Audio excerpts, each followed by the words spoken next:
So, napakahirap po. These are dangerous times for the political opposition. Sapagkat ibang klase po talaga itong pamahalang ito. Sapagkat they're now in a panic mode. They're circling the wagons, so to speak. Sapagkat nakikita po nila ang katapusan ay malapit na. Si Ferdinand Sumagi Topacio ay tanyag bilang batikang abogado, film producer, singer, dancer,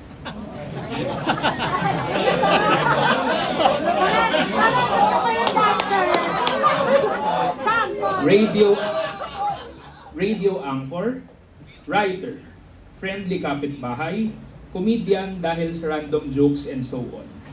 Ang kanyang pangalan ay ironic lang, ay isinunod sa Presidente Ferdinand Edralin Marcos. Dahil pinanganak siya noong unang termino ng dating Pangulo. Hanep, kahanay niya ang pangalan ni Ferdinand Bongbong at Ferdinand Martin, no?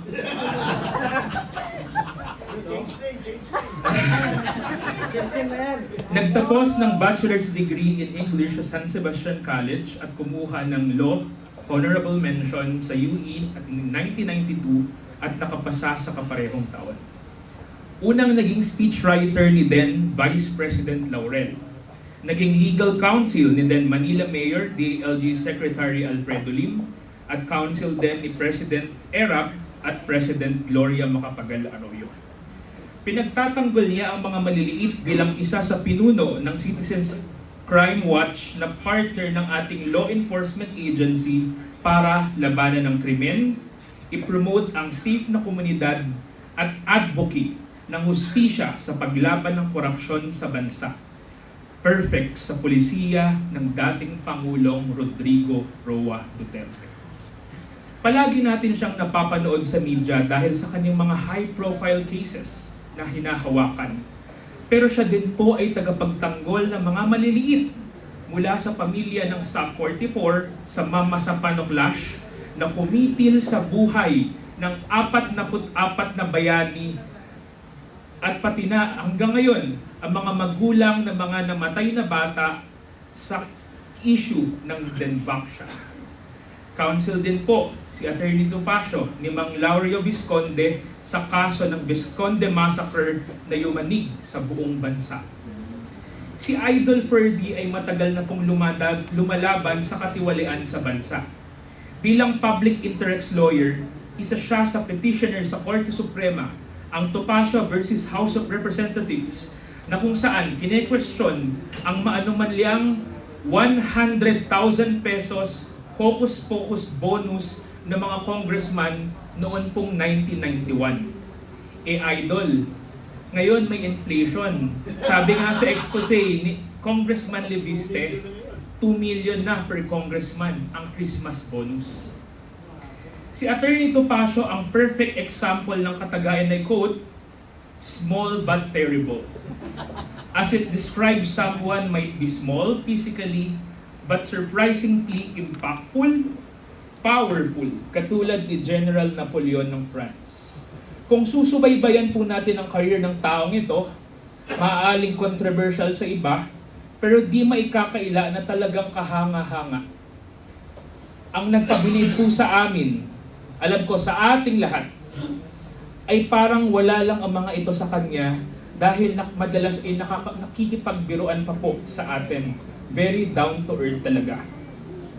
Nung nasa Davao po kami ng ilang araw, siya po ang nag-a-adjust. Siya po ang nagbubukas ng pinto, nagsasandok ng ulam sa aming lahat.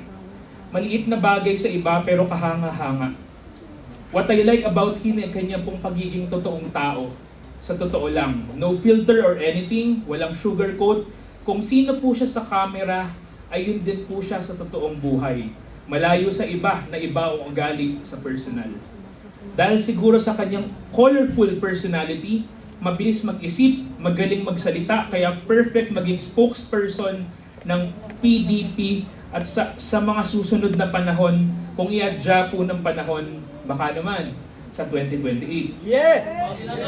Yeah! pwede pong makipagtagisan ng talino kay Senator Lico Lapid sa Senado. Alam ko po, Chair Al, no, hindi po tayo mapapahiya. Kaya ladies and gentlemen, tumayo po tayo, palakpakan po natin Attorney Ferdinand Topacio.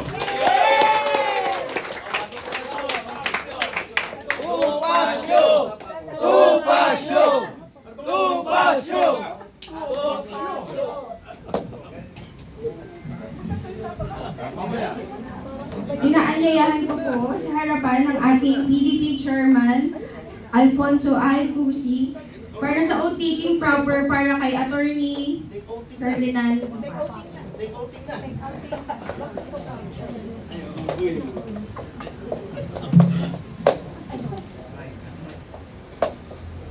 Ogi! Well, actually, it's an honor to administer the oath of Attorney Topacio. Ito siya, nag-oath na ito noon pa before he assumed his work. Nagko na kami nito, sabi in private, no? But of course, to officially take his oath and officially welcome him. And while he has been doing his work, more than as a deputy, siya na mismo lahat ang gumagawa. We're going to have this oath taking. It's an honor, my Thank you, Chairman. Pero maigi na yung deputy na lang, may spokesman, si Atty. Lambino, para pag pumalpak, may maituturo ako.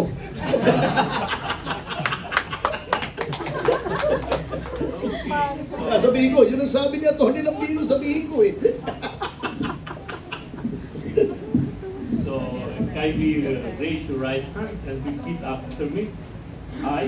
I, Ferdinand Topacio, Having been appointed as the having been appointed as the National Deputy Spokesperson National Deputy Spokesperson of the Partido Democratico Filipino, of the Partido Democratico Filipino, do solemnly swear do solemnly swear to abide by and uphold the Constitution of the Republic of the Philippines do solemnly swear to abide by and uphold the Constitution of the Republic of the Philippines and of the party, and of the party, to keep faith and put into practice to keep faith and put into practice the five basic principles of PDP the five basic principles of PDP and the basic objective of federalism. and the basic objective of federalism, To perform my duties to the best of my abilities to perform my duties to the best of my abilities and capabilities and capabilities without fear or favor, without fear or favor, with the aim in view of furthering the objectives of the party with the aim in view of furthering the objectives of the party and advancing the interests of community and advancing the interest of the community to which it is dedicated, to which it is dedicated, and to conduct myself in a manner and to conduct myself in a manner befitting a good and true PDP, befitting a good and true PDP, so as to bring honor and prestige to the party, so as to bring honor and prestige to the party, and that I take this pledge without mental reservation or And- purpose of evasion. and that I take this pledge without mental reservation or purpose of evasion. So help me God. Mabuhay si Attorney Topacio!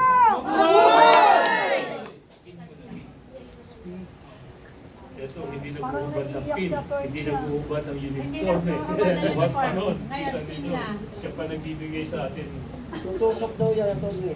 Siya pa rin nagbibigay sa atin. Parang sa pulis. Ito na, para kita ng awat. Babo ni Atty. Oh. Siyempre. Senator yan.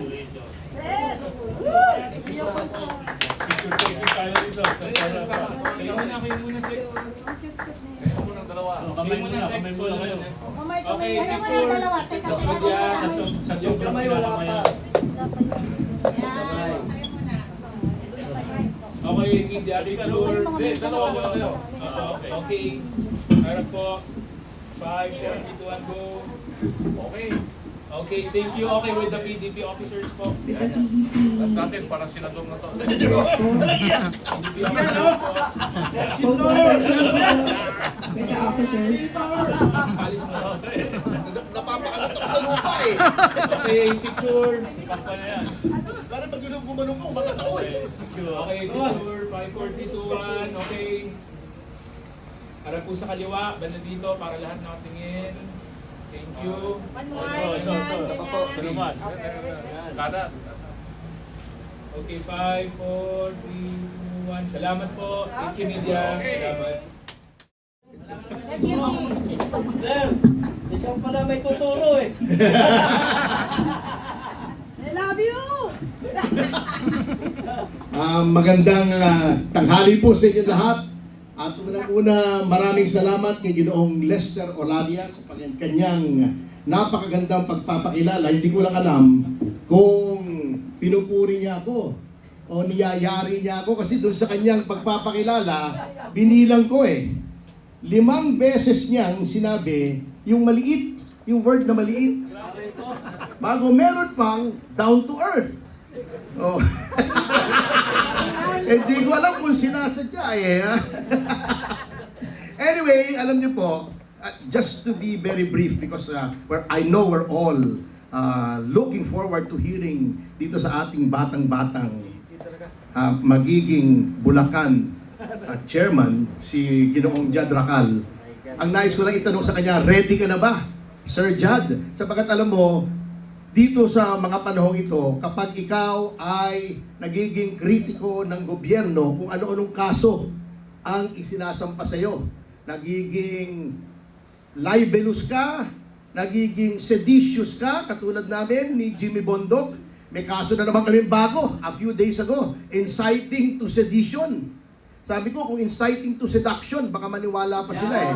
Pero inciting to sedition, mahirap yan. Oo, kita nyo naman ang nangyari kay Leandro Leviste. Naging kritiko lang ng gobyerno, pinatawa na ng multang 24 billion. Iimbestigahan pa ng ombudsman. So napakahirap po, these are dangerous times for the political opposition. Sapagkat ibang klase po talaga itong pamahalang ito. Sapagkat they're now in a panic mode, they're circling the wagons, so to speak. Sapagkat nakikita po nila ang katapusan ay malapit na. Alam niyo po, ang gusto ko rito sa PDP, I was never a member of any other party except for the Nationalista Party. At pareho rin po ang plataforma. Federalism. Yan ang isang nagustuhan ko sa PDP. Ang isa pang nagustuhan ko ay yung consultative democracy na nasa plataforma nila. Na walang nagdidikta. Kinokonsulta lahat. Naalala ko tuloy yung storya, ewan ko kung totoo ito, tungkol sa consultation. Meron daw isang trip si Pangulong Marcos Jr. out of town. So, nandun sila sa isang helicopter. Nung pababa na sila, nakita nila, maraming tao, inaabangan si Pangulong Marcos Jr. Sabi ni, may mga kasama siya, yung mga miyembro ng gabinete niya. Kasama doon si Larry Gadon, nandun sa helicopter. Sabi ni Larry Gadon, Mr. President, meron akong 1,000 pesos dito. Ihagis kaya natin sa bintana. Yung makakapulot noon, may isang magiging masayang Pilipino ngayong hapon na ito. Sabi ni Larry Gadon. Sabi ni Ralph Recto, mali ka Larry. Ito, 2,500 piso. Ihulog natin sa helicopter. 2 Pilipino ang matutuka. O, di ba? Hindi lang isa, 2. Pumasok yung isa pang gabinete, si Sac, si Anton Lagdameo. Mali kayo pareho. Ito, bigtitig 100 piso ko rito. Hulog nyo natin sa bintana ng helicopter. 10 Pilipino ang matutuwa. O, mas marami. Pumasok si Amy, sabi niya, mali kayong lahat eh. Yung kapatid ko, ihulog nyo, lahat ng Pilipino matutuwa.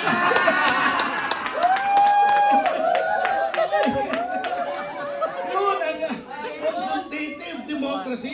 Yung konsulta kung sino mas maraming matutuwa. Kaya ako ay nagagalak May talaga. gano'n ka ng kaso.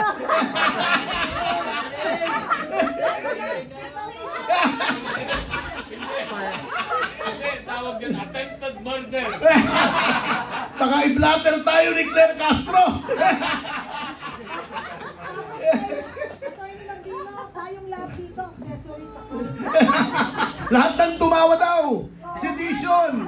Sabi ni John Vic Remulla, parang sumigaw ng Marcos resign. Panibagong kaso na naman, attorney. Anyway, magtatapos na po ako because I want to give way to someone whom I truly admire. Sapagkat itong tao ito, batang-bata pa pero nasa puso na niya ang talagang paglilingkod sa bayan na sabi ko nga hindi madali ngayon. Alam niyo ito, I don't want to wax poetic, pero naalala ko sa kanya yung sinabi ni Rizal sa kanyang ultimo adios. Yun sa 5th paragraph kung hindi ako nagkakamali.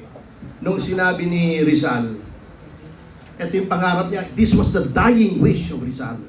Nung sinabi niya, mis sueños cuando apenas muchacho adolescente, mis sueños cuando joven ya llena de vigor, fueron al verte un día del mar del oriente, secos los negros ojos, alta la tersa frente, sin seños, sin arrugas, sin manchas de rubor. Hindi nyo naintindihan, ano? Itatranslate ko.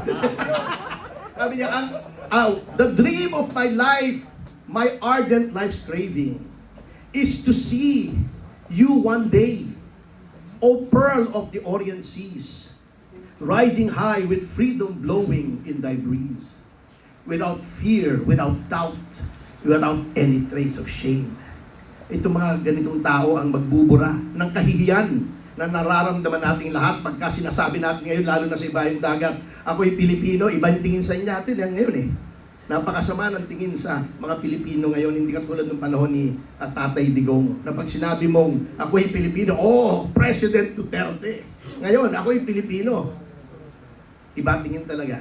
So, I'm very happy to serve without any expectation of recompense, without any quid pro quo. Maglilingkod lang po tayo ng walang kapalit, katulad ni Jad Racal. Kaya without further ado, I would like to welcome to the fold Mr. Jad Racal. Palakpakan po natin.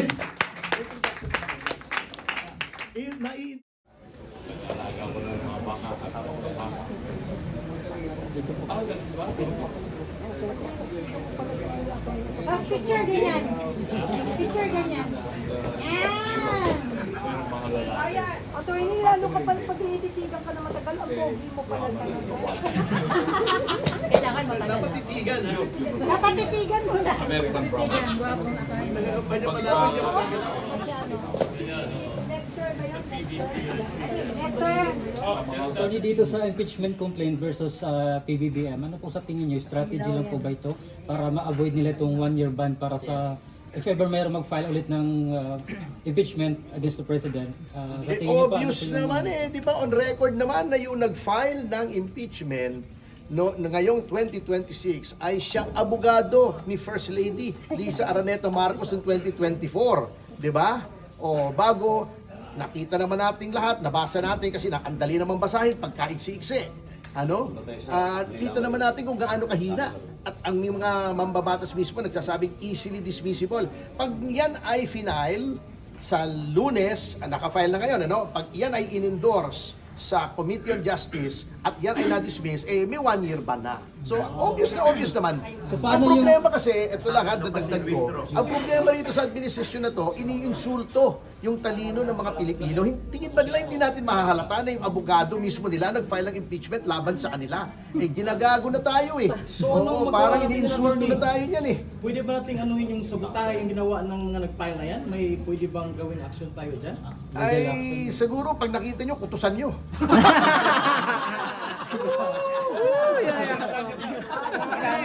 Ay,